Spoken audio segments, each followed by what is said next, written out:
Bem, nós estamos numa série fim do mundo, e veja bem, é com ponto de interrogação, fim do mundo, porque essa segunda mensagem dessa série, olha só o tema: o futuro brilhante do mundo. A realidade é que a Bíblia fala que este mundo vai ter um futuro muito, muito brilhante. E isso é até uma surpresa para muitos cristãos, muitos, assim como eu, que foram criados talvez numa igreja cristã, séria, igreja evangélica. Nós temos tido um paradigma diferente. Mas a própria Bíblia diz o seguinte: os reinos do mundo vieram a ser de nosso Senhor e do seu Cristo, e Ele reinará para todo sempre. Depois eu vou te mostrar a referência, mais tarde na mensagem. Mas isso é um versículo da Bíblia, onde o profeta está levado pelo Espírito lá para o futuro, onde ele vê Jesus se tornando o rei sobre toda a terra. E olha o que ele diz: Jesus vai reinar aqui na terra para todo o sempre. Está escrito na Bíblia. Isso é impressionante. Agora, talvez você fale, mas espera aí, pastor, tantas profecias na Bíblia de coisas horríveis que vão acontecer antes do fim. Tem muita profecia sobre cataclismo, sobre desastres e terremotos. É verdade, tem muitas profecias assim na Bíblia sobre o que vai acontecer. Só que, eu não sei se você sabe disso, mas muitas delas já cumpriram, muitas delas. E aí que é um novo paradigma que temos que entender na interpretação escatológica. Escatologia é a teologia sobre o estudo dos fins dos tempos, né? Estudo da Bíblia sobre os fins dos tempos. E na escatologia tem um ensino que chama-se escatologia preterista. O que é isso? Que mostra que as profecias, muitas delas, já cumpriram. Tá? Agora, eu não sigo o preterismo radical ou absoluto, porque para mim isso já é um exagero.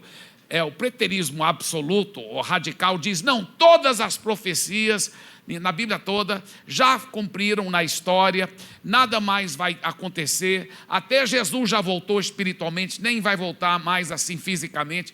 E aí eu já não acredito mesmo, acredito que o preterismo absoluto ou radical que ensina isso é totalmente antibíblico, e eu não posso concordar, até porque eu acredito na inerrância das Escrituras e na infalibilidade das Sagradas Escrituras.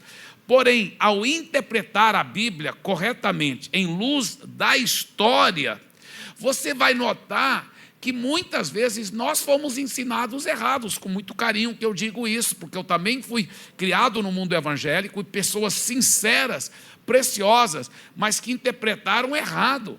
Veja bem, por exemplo, esse texto aqui, Marcos 13, 1-6. Olha o contexto e olha como nós interpretávamos totalmente errado esse texto. Olha o contexto aqui. Quando Jesus estava saindo do templo, um dos seus discípulos lhe disse: mestre, que pedras, que construções, porque esse era o templo que foi o templo que antes era o templo de Salomão, que agora foi reconstruído pelo grande rei Herodes. Era um fenômeno, realmente era um templo muito, muito lindo. Mas Jesus respondeu: você está vendo essas grandes construções? Não ficará aqui pedra sobre pedra que não seja derrubada. Agora, isso se cumpriu no ano 70. Então, quando Jesus falou isso, ele tinha mais ou menos 30 anos de idade, então era mais ou menos ano 30, e ninguém imaginava que em 40 anos isso ia já se cumprir, no ano 70, e se cumpriu. Então Jesus está falando de algo que ia acontecer dentro de mais ou menos 40 anos, gente, tá? Ele falou: não ficará aqui pedra sobre pedra que não seja derrubada. Agora olha os próximos versículos. Nesse mesmo contexto, Jesus estava sentado no Monte das Oliveiras, diante do templo, eles ainda olhando para o templo. Quando Pedro, Tiago, João e André lhe perguntaram em particular: diga-nos, quando essas coisas vão acontecer? Ou seja, quando que esse templo vai ser destruído, o que o senhor está dizendo? Ninguém imaginava que ia ser já no ano 70. Quando que vai acontecer, Jesus? E eles perguntam: quando que essas coisas vão acontecer? E que sinal haverá quando todas elas estiverem para se cumprir. Então, quando que vai acontecer essa destruição do templo? E quais são as coisas que vão acontecer antes disso acontecer? Aí Jesus começa toda uma narrativa impressionante, falando assim, olha o que ele diz. Então Jesus começou a dizer-lhes: tenham cuidado para que ninguém os engane, muitos virão em meu nome dizendo sou eu, enganarão a muitos. Aí ele fala de muitas guerras e terremotos, e se você estudar a história, tudo que ele disse lá já aconteceu antes do ano 70, e nós vamos aprofundar mais.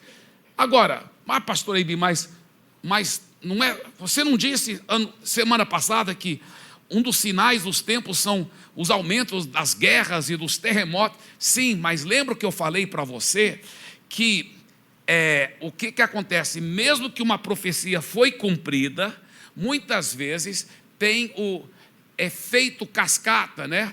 Então, aonde realmente, the ripple effect, aonde essas profecias que já foram cumpridas, muitas vezes elas são, em futuras gerações, elas são cumpridas de novo, e de novo, como se fossem ondas. Muitas profecias da Bíblia são assim, elas se cumprem mais do que uma vez. Agora, vai acontecer várias coisas no futuro ainda, desse jeito, eu não duvido que vai acontecer. O que nós temos que entender, porém, é que muitas coisas que a Bíblia fala, de tribulações e coisas, já se cumpriram. E aqui é um exemplo claro, porque todo esse texto de Marcos 13, o contexto é muito claro. É tudo o que ia acontecer antes do templo ser destruído.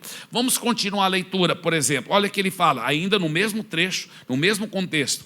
Quando, pois, vocês virem o abominável da desolação situado onde não deve estar, quem lê entende. Eu sempre fui ensinado que isso aí é o anticristo. O anticristo, que é o abominável da desolação, situado onde não deve estar. Onde ele estaria? Ele estaria sentado lá no templo. Só que eles ainda estão falando da destruição daquele templo. E aí eu fui ensinado, não, porque o templo foi destruído, mas depois vai ser reconstruído. Aí quando o anticristo entrar lá no templo, aí que é o fim e tudo. Mas aqui o contexto todo ainda é sobre a destruição do outro templo, não de uma reconstrução. Então, quem é o abominável da dissolução? Então, o que é isso? O abominável da desolação. Nós temos que entender, Jesus era um judeu, falando com judeus com paradigma judaica do Velho Testamento. Eles eram todos instruídos no Velho Testamento. O que era abominação nas Sagradas Escrituras do Velho Testamento? Toda adoração a qualquer culto, a qualquer objeto, Deus, demônio, que não fosse o Deus verdadeiro, era uma grande, e ainda é, uma grande abominação. Então, abominação era idolatria, abominação era tudo que era para adorar, menos Deus. Então, aquilo seria considerado uma abominação. E olha o que acontece. Antes do ano 70, na realidade, no ano 70, quando veio a invasão violenta do exército romano. Por quê? Por que o exército romano entrou lá com tudo? Se Israel já era uma nação dominada pelo Império Romano há muitos anos, por que eles entraram e destruíram tudo? Porque, vez após vez, os judeus causavam rebeliões. Eles queriam se livrar de Roma, então eles faziam rebeliões. Aí outra rebelião. E finalmente o imperador romano falou, eu não aguento mais, entra e destrói tudo, mata todo mundo. E o general Tito entrou, e os soldados romanos com ódio de matar e de destruir. E eles entraram, então, em Israel e em Judá, com os estandartes de ouro. Esses estandartes, que cada legião tinha um estandarte desse, que para eles era uma coisa muito sagrada, muito preciosa. Cada legião romana tinha esse estandarte, que era uma águia de ouro, com as asas estendidas e as suas garras segurando um raio.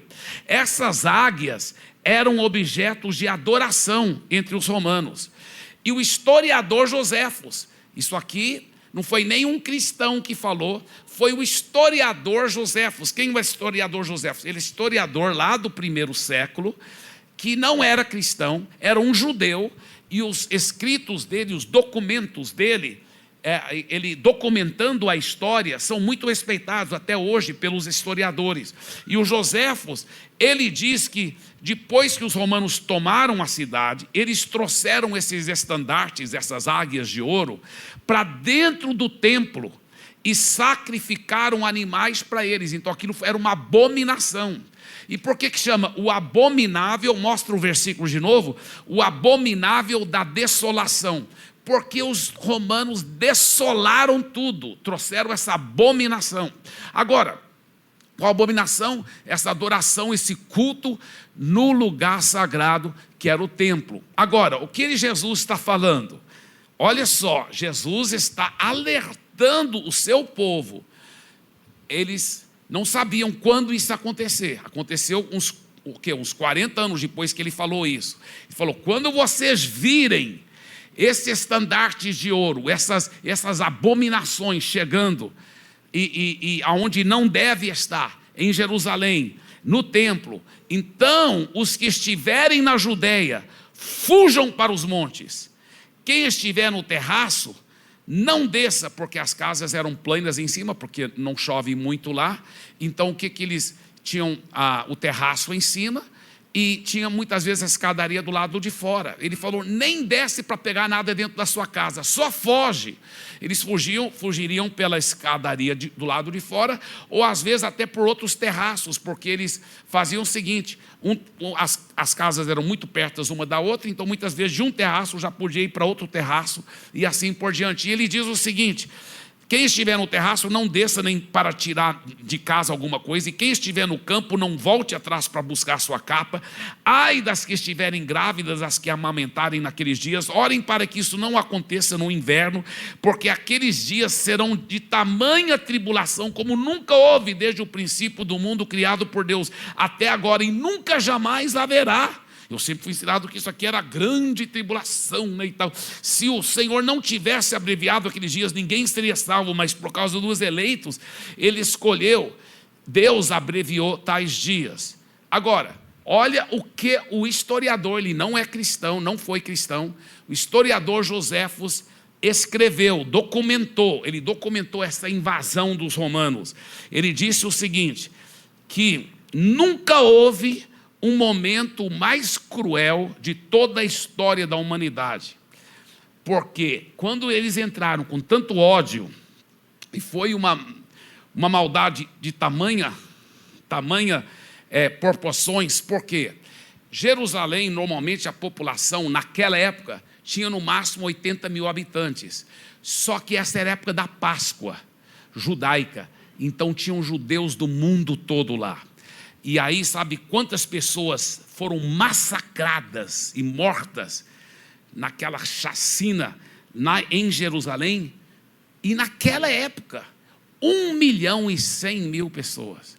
Mas foi um massacre como nunca tinha visto antes, dizendo o historiador Joséfos, na história do mundo. Por quê? Porque fizeram um cerco, houve tanta fome, mulheres e pessoas comendo as próprias crianças, muita fome, muitas atrocidades, violências, estupros, umas coisas como nunca tinha sido visto antes na história da humanidade. E é interessante porque Jesus já havia alertado, ele falou, quando você vê esses estandartes, essa abominação entrando, foge, nem desce para pegar nada da sua casa, foge. E sabe o quê? Os cristãos, escuta bem, os cristãos, eles sabiam disso, então eles fugiram. Sabe o que consta a história?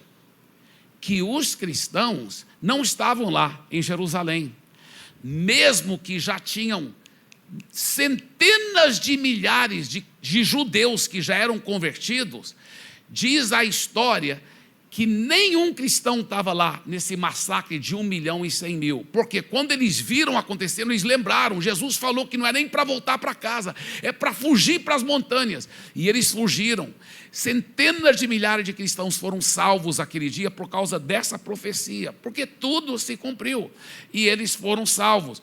Agora, veja que interessante, a visão judaica do futuro permanente do povo de Deus, a visão judaica que eu digo baseado no Velho Testamento, nas Sagradas Escrituras, nunca foi de deixar a terra para ficar perpetuamente lá no céu com Deus, tá? Sempre fomos ensinados isso, não, vou morar no céu, um dia o meu lar permanente vai ser no céu, mas isso não é ensinado na Bíblia. Eu vou estar mostrando, eu sei que parece espantoso isso, mas vou mostrar pela Bíblia isso, tá certo? É verdade que existem menções no Velho Testamento acerca de uma vida após morte. Por exemplo, Salmo 73, versículo 24, ele fala: tu me guias com teu conselho, e depois me receberás em glória. Mas o foco escatológico do Velho Testamento e de Deus, é de Deus. O foco é de Deus estabelecendo o seu reino aqui na terra. Nós podemos ver isso claramente, por exemplo, no livro do profeta Daniel. O rei Nabucodonosor tem um sonho, e o Daniel interpreta esse sonho. É um sonho que foi dado de Deus para ele. E lá no profeta Daniel, no livro da Bíblia Sagrada, ele mostra esse sonho que Deus interpretou através de Daniel. É uma estátua muito grande que representa os impérios desse mundo. E as primeiras partes dos impérios mundiais. A primeira parte era a cabeça feita de ouro puro, que representava o grande império babilônico. Depois do império babilônico, foi conquistado pelo império medo-persa, que é a parte do peito e dos braços da estátua, que era feito de prata. E por isso que fala medo-perso, porque eram as duas, os medo e os persos, juntos, os dois braços, esse grande outro império mundial dos medos persos. Aí veio essa outra parte daquela estátua, que era de bronze, que representava a Grécia, que também foi um império mundial dominado pelo Alexandre o Grande. E depois, as pernas eram feitas de ferro, que representava o grande exército romano, que despedaçava todo lugar que ele ia. Por que duas pernas? Porque o Império Romano depois rachou no meio, tinha um lado oriental e o lado ocidental. E depois a estátua tinha os pés. Os pés eram todos pedaços de ferro misturado com pedaços de barro. O que representa os pés? Os pés não representam nem o império mundial. Sabe o que os pés representam? A era em que nós estamos vivendo agora. Por quê? Porque não existe nenhum império mundial.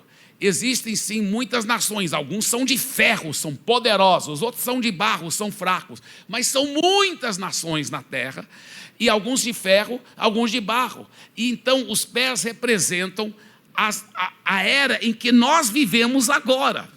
Aí a Bíblia diz o seguinte: essa estátua que representa as nações, tá bem? A Bíblia fala, nessa visão de Nabucodonosor, que foi interpretada por Deus através de Daniel, que uma pedra foi cortada sem auxílio de mãos humanas de um monte, e essa pedra vem rolando, e ela bate na estátua e despedaça a estátua. E aí a pedra, depois de despedaçar a estátua, ela, se você falar 3 vezes rápido, você fala em língua, né? Despedaçar a estátua. Aí, depois de despedaçar a estátua, ela faz o que? Sabe o que? Ela enche a terra com a pedra, com o monte. Agora escuta bem, sabe o que a Bíblia fala? O próprio livro de Daniel fala, sabe o que é essa pedra? É o reino de Deus. Ele vem rolando e bate e despedaça toda a estátua, e aí ele enche a terra toda com essa pedra. Toda a terra será cheia da glória de Deus, toda a terra será do reino de Deus, a terra será governada por ele, é o reino dele vindo aqui na terra.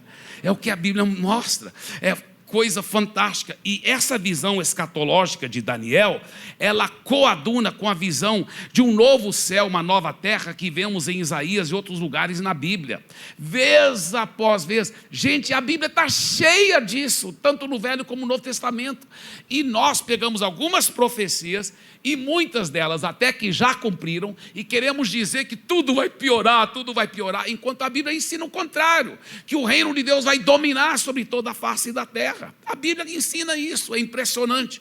Olha o que ele diz sobre o reinado do Messias aqui na terra. Ele diz, o lobo, aliás, Isaías capítulo 11 é fenomenal. Aliás, tem muitos capítulos na Bíblia sobre esse reinado mundial. O próprio Jesus disse, os mansos herdarão a terra. Ele diz aqui, olha, o lobo habitará com o cordeiro. Olha só. Isaías 11:6, o leopardo se deitará junto do cabrito, o bezerro, o leão novo e o novilho, o gordo andarão juntos, e um pequenino os guiará. O que é isso? No reinado do Messias, pastor Eibe, os animais vão todos conviver juntos com alegria? Talvez, nós não sabemos.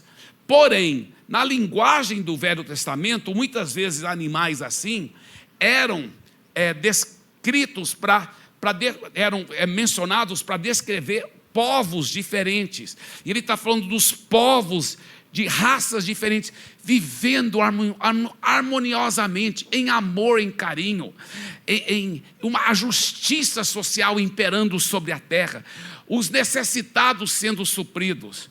Que, por sinal, falando em lobo e cordeiro habitando juntos, né? Teve até um zoológico aqui, né, em São Paulo, onde conseguiram colocar, né, o lobo junto com o cordeiro. Porém, só tinha um problema, né? Toda manhã eles tinham que colocar um cordeiro novo. Né? Brincadeira, viu, gente? Mas olha o que esse salmo, esse capítulo em Isaías continua dizendo. Ele fala, não se fará mal nem dano algum em todo o meu santo monte, porque a terra se encherá do conhecimento do Senhor. Diga isso, por favor, diga, a terra se encherá do conhecimento do Senhor, como as águas cobrem o mar. Aliás, esse tipo de ensinamento em versículo é repetido vez após vez na Bíblia. Ele diz, naquele dia a raiz de Jessé, que é Jesus, estará posta por estandarte dos povos, as nações recorrerão a ela e a glória será a sua morada. Salmo 72, depois estuda em casa, é impressionante. Ele fala tudo como vai ser esse reinado de Jesus aqui na terra.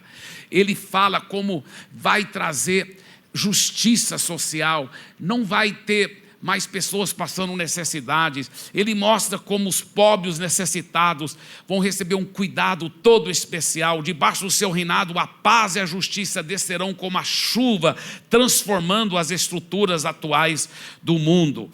É impressionante. Lá em Salmo 72, eu não vou ler todos os versículos separados aqui por causa do tempo, mas olha o que ele diz.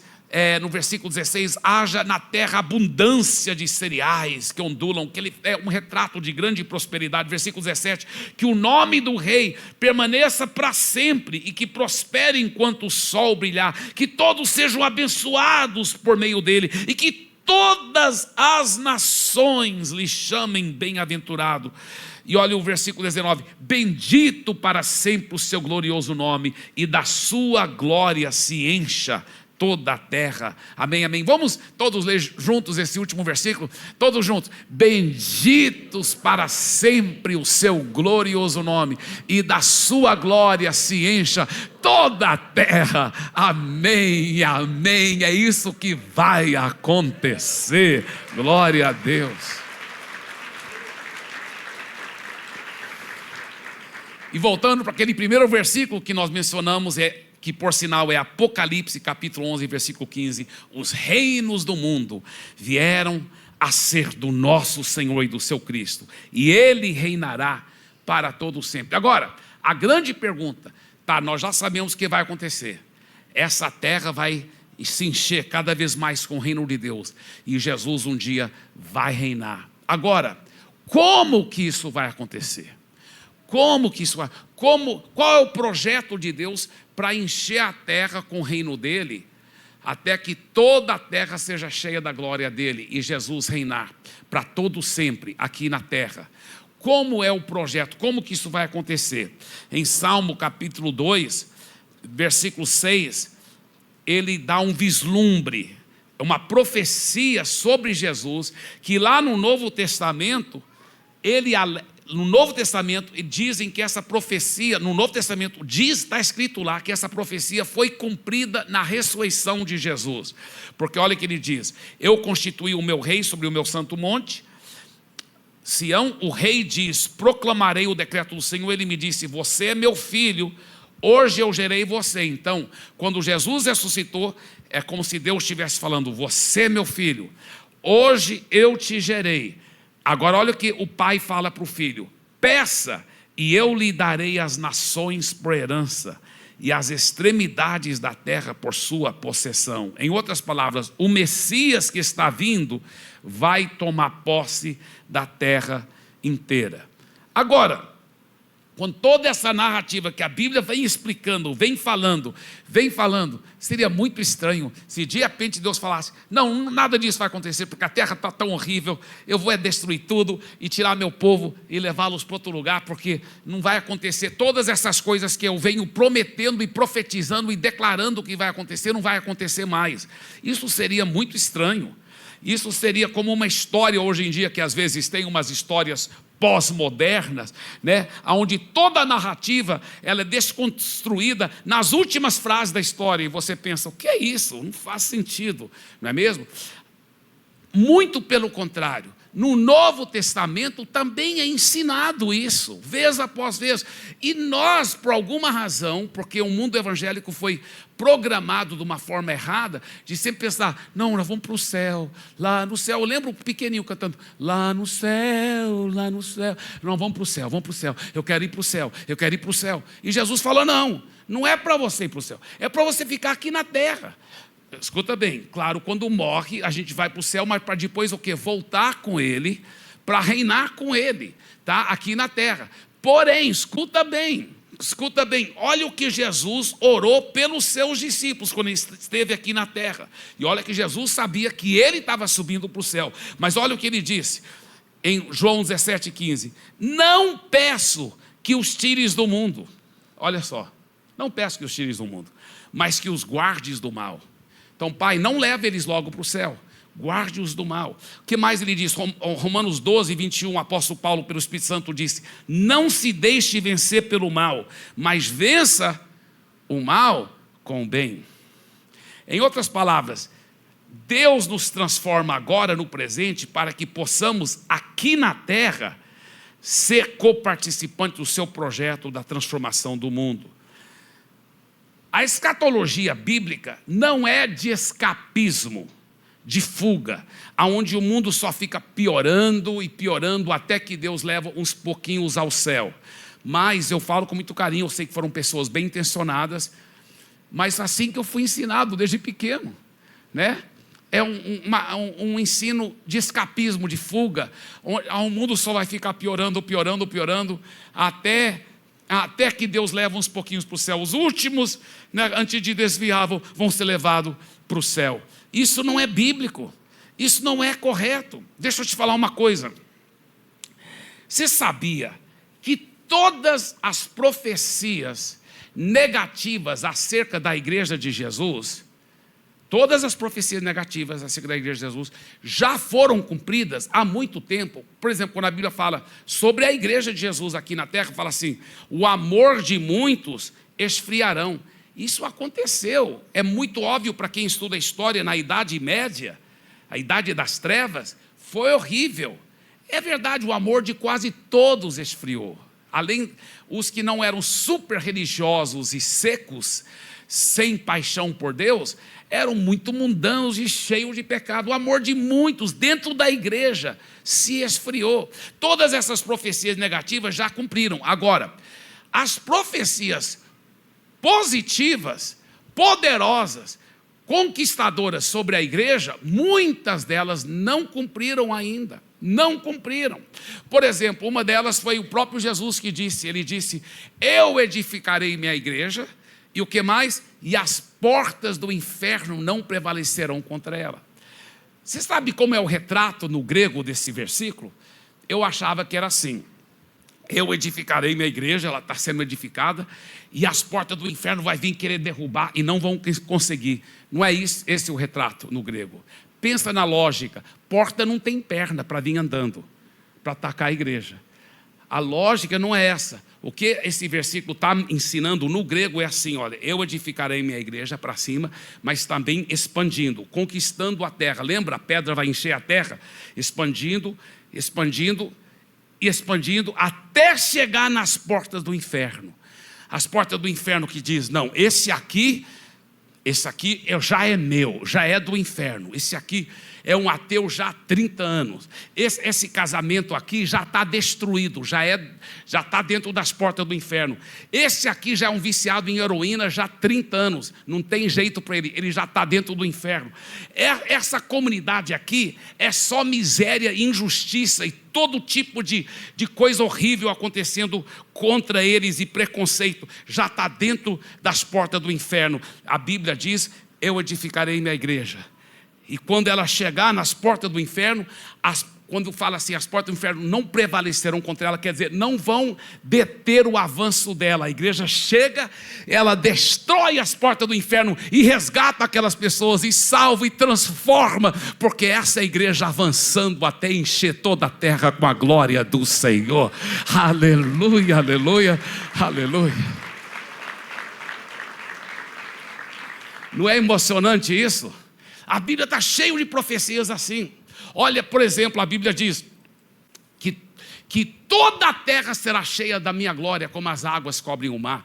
Ele diz, nos últimos dias eu derramarei o meu espírito sobre toda a carne. Os seus filhos, suas filhas profetizarão, os velhos sonharão, os jovens terão visões. Ele fala, todo joelho dobrará, toda língua confessará que Jesus Cristo é o Senhor. Ele profetiza vez após vez, tantas profecias poderosas sobre a conquista mundial da igreja, para a glória de Jesus. E deixa eu te falar uma coisa, a Bíblia fala lá em Romanos 16, 20, e o Deus da paz, mas é dos batistas também, dos outros, não é só da paz.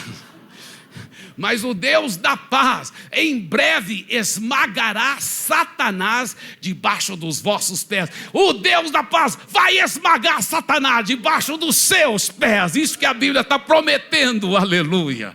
Você recebe isso? Dê para Jesus uma forte salva de palmas. Diga, o Deus da paz, em breve esmagará Satanás debaixo dos meus pés. Isso é o que a Bíblia ensina. Então vamos ver essa frase de novo. A escatologia bíblica não é de escapismo, não é de fuga para o céu, onde o mundo só fica piorando e piorando até que Deus leva uns poucos ao céu, né? A tradição cristã sempre foi isso, infelizmente, ensinando errado o que a Bíblia não ensina, que o céu é o lugar que descreve o destino final e permanente das pessoas que já nasceram de novo. Não é verdade, não é verdade mesmo, até porque a Bíblia mostra que nós vamos viver na Nova Jerusalém aqui na terra. Eu falei sobre isso final de semana passada, na primeira mensagem dessa série. A Bíblia mostra que Deus vai fazer um novo céu, uma nova terra, e a Nova Jerusalém vai descer aqui para a terra, e nós vamos viver aqui na terra, para toda a eternidade, na Nova Jerusalém. É isso que a Bíblia ensina. Mas não, tem gente, eu quero ir para o céu, quero ir para o céu, quero ir para o céu, quero ir para o céu, quero ir para o céu, quero ir para o céu. Ué, já que está querendo tanto, então quando for batizar, vamos ajudá-lo, né? Só segurar mais um pouquinho. Brincadeira. Mas, se isso fosse tão importante, né? Agora escuta bem, preste atenção. O que a Bíblia diz? A Bíblia que fala isso aí em Apocalipse. A Nova Jerusalém vai descer, vai vir aqui na terra. E Deus vai morar aqui, conosco. Até Deus não vai morar eternamente no céu, Ele vai morar eternamente aqui na terra, na Nova Jerusalém. Agora, quem está querendo ir para o céu, ele vai para o céu, e a Nova Jerusalém, e Deus, e todo mundo está descendo aqui para a terra, ele vai ficar muito solitário, ficar muito sozinho lá. Já pensou nisso? Agora, a escatologia bíblica verdadeira é sobre o Deus Criador, vencendo as forças do mal, e o mundo finalmente adentrando nos planos maravilhosos que Ele sempre projetou. Uau! Em Gênesis 1 e 2, é uma coisa fabulosa. Deus construindo a terra, criando a terra e dizendo: é bom.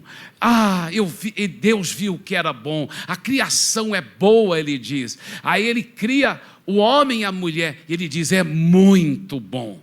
Esse projeto não foi, ele foi interrompido sim, por causa do pecado e rebelião do ser humano, mas Deus vai vencer. A visão de ver a terra cheia da glória do Senhor vai prevalecer. Agora, escuta bem, a Bíblia fala em 2 Coríntios capítulo 5, que nós somos embaixadores em nome de Cristo. Só que quando a gente lê um versículo desse, a nossa tendência é pensar em embaixador do jeito que hoje em dia a gente pensa do embaixador. O embaixador brasileiro que mora lá na embaixada do Brasil em Washington, D.C. Não, embaixador naquela época não era esse conceito. Tá? Eu vou explicar o que era o embaixador naquela época. Tá? Quando a Roma dominava uma nova nação, que ela conquistava um país, escuta bem, isso aqui é muito interessante. A Roma conquistava um país, ela tinha um poderio militar, uma máquina mortífera. Ela conquistava qualquer país que ela quisesse. O problema não era isso, era manter o país conquistado, porque qualquer povo que queira muito sua independência sempre consegue mais cedo ou mais tarde. Então, ela não, depois que ela dominava o país, ela precisava de mudar a mentalidade do povo para que o povo quisesse ser romano, que admirasse a Roma e que o povo não fosse querer a sua independência. Como que ela fazia isso? Ela criou uma forma muito interessante. Ela pegava 300 romanos, cidadãos exemplares, davam muito dinheiro para eles mudarem para aquela nação recém-conquistada e formar uma colônia romana, uma colônia chique, onde tudo ia ser como se fosse uma pequena Roma lá. Arquitetura helenística do mais alto nível, prédios lindos, os hobbies, os esportes que os romanos praticavam, que eram os esportes que eles haviam aprendido com os gregos, né, tinha academias de alto nível. Isso não estou inventando, é verdade. Tinha academias de esporte de alto nível, tinha campos, tinham ginásios, tinham hobbies, a língua romana, o jeito de vestir dos romanos, tudo muito chique. Os teatros muito lindos que eles formavam nessas colônias romanas. Para quê? Para o povo dizer: eu acho que a gente não quer independência não, a gente quer isso é maravilhoso. Então, eles formavam essas colônias romanas e praticavam a cultura romana e falavam a linguagem romana. Para quê?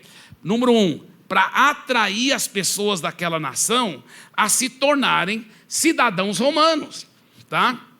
E número 2, para influenciar a cultura daquela região toda, para que ela ficasse cada vez mais e mais parecida com, entre aspas, a cultura superior dos romanos. Agora, você sabe como eles chamavam esses 300 cidadãos romanos que mudavam para lá e formavam uma colônia? Sabe como eles chamavam eles? Embaixadores. Então, quando a Bíblia fala que nós somos embaixadores, a Bíblia está dizendo: vocês estão aqui na terra para estabelecer colônias do reino de Deus e para demonstrar a cultura do reino de Deus, né? Para poder atrair, porque aqueles pessoal daquelas nações, quando eles viam aquela cultura romana, eles falavam: uau! Aí os ricos falavam assim: eu quero ser romano, eu quero ter cidadania romana. E naquela época podia se tornar cidadão romano, mas sabe como? Só se pagasse muito dinheiro. Então eles esforçavam, contratavam um advogado para pegar primeiro o seu green card, para depois se tornar cidadão romano. Uau, eu quero me tornar cidadão romano. Então, essas colônias eram para atrair pessoas para quererem se tornar cidadão romano, né? E em segundo lugar, para influenciar toda a cultura, para mudar a cultura, para ser cada vez mais como a cultura romana. Nós, como embaixadores, nós estamos estabelecendo aqui na terra o quê? Colônias do reino de Deus, né? Aonde nós praticamos o estilo de vida do reino de Deus. E nós mostramos para o povo do mundo, olha a cultura superior do reino de Deus. Em vez de uma cultura cheia de briga, traição, adultério, imoralidade, ciúme, raiva, palavrão, é uma cultura de amor, de perdão, de transformação, famílias todas sendo transformadas. Então essas colônias são as igrejas, são os life groups, são os lugares onde nós convivemos no estilo de vida. Para quê? Para que nós temos essas colônias aqui na terra do reino de Deus? Que nós somos embaixadores nessas colônias. A razão é, número 1, atrair as pessoas da nação onde nós moramos, ou da região onde nós moramos, a quererem também se tornar cidadãos do reino do Messias. E número 2, também influenciar toda a cultura ao redor de nós, aonde vivemos, para que ela fique mais e mais parecida com a cultura do reino do Messias. E nas minhas palavras finais aqui, eu ainda quero ressaltar alguns versículos em Mateus. Mateus 5,14 diz assim: vocês são a luz do mundo, tá? Porque nós estamos falando que Deus quer que o mundo todo seja cheio da glória dele, o reino dele vai prevalecer, o reino de Deus vai expandindo até conquistar a terra. Deus quer implantar o reino dele aqui na terra, mas como que ele quer fazer isso? É através de mim e através de você. Por isso nós somos embaixadores aqui na terra, para implantar as colônias dele e atrair pessoas para se tornarem cidadãos. Por isso que nós somos a luz do mundo. Deixa eu te falar uma coisa. Se eu apagasse todas as luzes aqui, tivesse um escuro, muito escuro, e acendesse um fósforo pequeno, uma luzinha pequena, até quem está lá atrás ia ver facilmente a luz, porque quanto mais densas as trevas, mais a luz aparece. Mas muitos cristãos, eles não deixam a sua luz brilhar. Na faculdade onde estudam, no trabalho, com os parentes, com os vizinhos, não estão deixando a luz brilhar. Isso é um erro muito grande, porque nós estamos aqui na terra para isso, para implantar o reino de Deus aqui na terra. Nós estamos aqui para isso. Olha que ele fala no próximo versículo: nem se acende uma lamparina para colocá-la debaixo de um cesto, mas um lugar adequado, onde ilumina bem todos os que estão na casa. Assim brilhe também a luz de vocês diante dos outros. Bem, o irmão Adolfo me deu permissão, que ele me mandou o WhatsApp, porque eu mencionei ele, mas eu falei, eu não pedi permissão para falar o nome dele, mas eu vou falar de alguém que congrega no mesmo life group que eu congrego lá em Moema, e eu fui falar do Adolfo. Mas ele estava num dos cultos e ele me mandou um WhatsApp depois: pastor, pode falar meu nome se quiser. Então eu estou falando Adolfo. O Rafael conhece bem o Adolfo.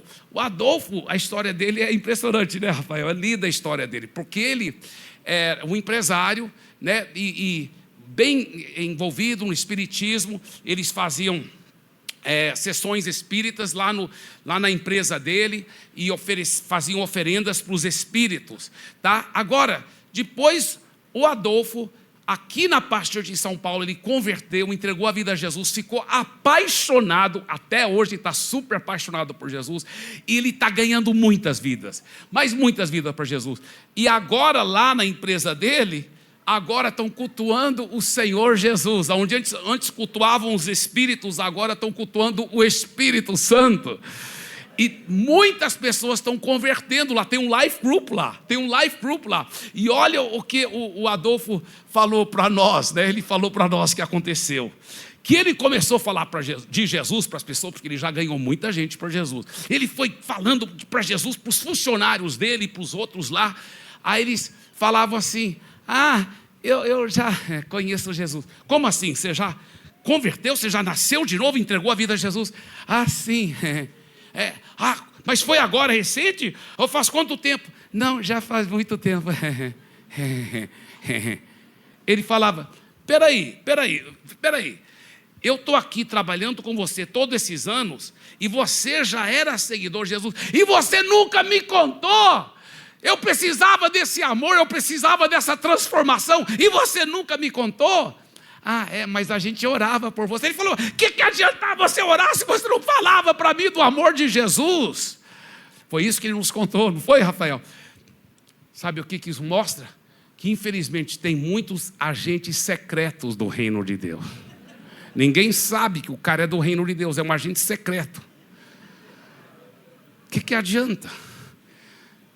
Diga, eu preciso deixar minha luz brilhar.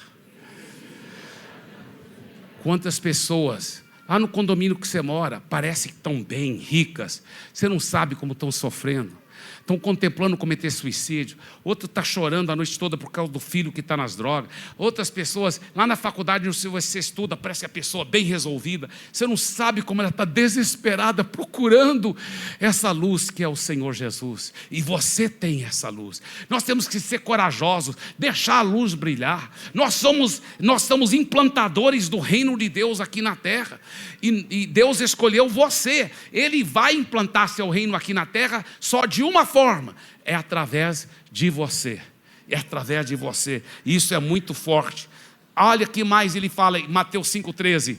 Vocês são o sal da terra. O que o sal faz? O sal traz sabor, tempero, mas essa não era a razão principal para o sal naquela época. Naquela época não tinha geladeira, não tinha freezer, não tinha máquina de gelo. Como que eles podiam conservar os alimentos, a carne, etc? Era com sal. Então, hoje, por que existe tanta podridão no mundo? Sabe por quê? Porque nós que somos o sal, não estamos salgando os lugares. Não, o sal muitas vezes está tudo junto, está separado do mundo. Todo mundo junto. Somos a comunidade do sal. O sal está todo junto aqui, não está salgando nada. Não, por que a política está apodrecendo? Porque não tem sal. Por que as famílias estão todas sendo destruídas? Não tem sal. Por que as comunidades estão todas sendo destruídas? Não tem sal. Por que a mídia está um caos e tanta coisa horrível acontecendo na imprensa? Porque não tem sal lá. O sal tem que infiltrar todas as dimensões da sociedade. Em nome de Jesus, vocês estão entendendo o que eu estou falando? E ele diz, interessante, o sal da terra. Por quê? Porque naquela época, os judeus, eles haviam aprendido, ao viajar pelo deserto, quando eles iam fazer necessidade, eles saíam do acampamento, cavavam um buraco e depois de fazer necessidade, antes de enterrar as fezes, eles jogavam um pouquinho de sal, porque o sal mata as bactérias. Por isso que ele não fala sal do mundo. Ele fala luz do mundo, mas ele fala sal é da terra. Interessante, ele não fala sal do mundo. Ele fala sal da terra, porque é para você estar matando as bactérias. Bactéria de ódio, de divórcio, de destruição, bactéria de falta de perdão, bactéria do pecado que está matando as pessoas e levando elas ao sofrimento eterno. Bactéria, e nós somos o sal. Nós podemos, através do amor, nós podemos encostar nos lugares mais sujos, os excrementos da terra, e trazer transformação, trazer a purificação, trazer realmente a transformação para a sociedade. Não é lindo isso? Você recebe isso em nome de Jesus? Agora, amém, dê para Jesus uma forte salva de palmas. Fique em pé agora, e eu quero que você veja essa frase que eu preparei. Eu acho tão importante. Claro que eu fui aprendendo com outros homens de Deus esses princípios, não só sou eu que inventei tudo isso, mas eu gostei tanto do jeito que está escrito essa frase. Olha o que está escrito lá. Deus nos transforma agora no presente, para que possamos ser coparticipantes do seu projeto da transformação do mundo. É por isso que estamos aqui. Escuta bem, Deus, o instrumento que Deus escolheu para transformar o mundo e para implantar seu reino na terra é você. Mas para você poder ser esse instrumento e participar dessa transformação do mundo, primeiro Deus quer transformar cada vez mais você. Então diga assim, vamos personalizar isso, né? Diga, vamos todos ler em voz alta, mas em vez de falar Deus nos transforma, você vai falar Deus me transforma, tá bem? Vamos ler todos em voz alta, vamos ler. Vamos lá, 1, 2, 3. Deus me transforma agora, no presente, para que eu possa ser coparticipante do seu projeto da transformação do mundo. Yes!